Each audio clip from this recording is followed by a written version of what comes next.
ملزم ایک 15 سالہ لڑکا تھا۔ ایک اسٹور سے چوری کرتا ہوا پکڑا گیا۔ پکڑے جانے پر گارڈ کی گرفت بھاگنے کی کوشش سے مزاحمت کے دوران اسٹور کا ایک شیلف بھی ٹوٹا۔ جج نے فرد جرم سنی اور لڑکے سے پوچھا، تم نے واقعی کچھ چرایا تھا؟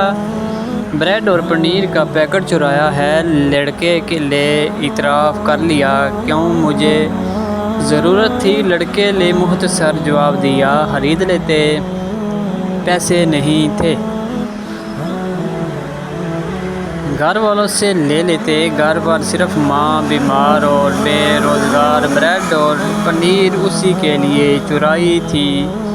تم کچھ کام نہیں کرتا تھا لیکن ایک کار واش میں ماں کی دیکھ بھال کے لیے ایک دن کی چھٹی کی تو نکال دیا گیا۔ تم کسی سے مدد مانگ لیتے، مانگ رہا تھا، کسی نے ہیلپ نہیں کی۔ صبح سے جرح ختم ہوئی اور جج نے فیصلہ سنانا شروع کر دیا۔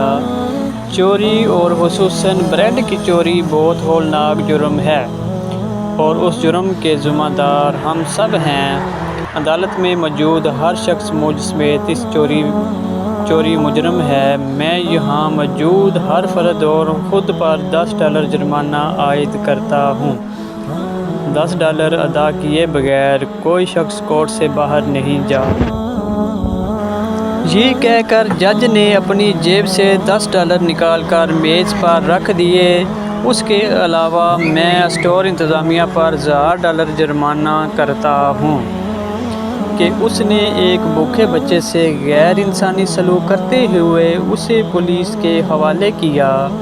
اگر 24 گھنٹے میں جرمانہ جمع نہ کرایا گیا تو کورٹ اسٹور سیل کرنے کا حکم دے۔ فیصلے کے آخری ریمارک یہ تھے، اسٹور انتظامیہ اور حاضرین پر جرمانے کی رقم لڑکے کو ادا کرتے ہوئے عدالت اس سے معافی طلب کرتی ہے۔ فیصلہ سننے کے بعد حاضرین تو اشک بار تھے ہی، اس لڑکے کی تو گویا ہچکیاں بندھ گئی تھیں اور وہ بار بار جج کو دیکھ رہا تھا۔ کفر کے معاشرے ایسے ہی نہیں پھل پھول رہے، اپنے شہریوں کو انصاف ہی نہیں عدل بھی فراہم کرتے ہیں۔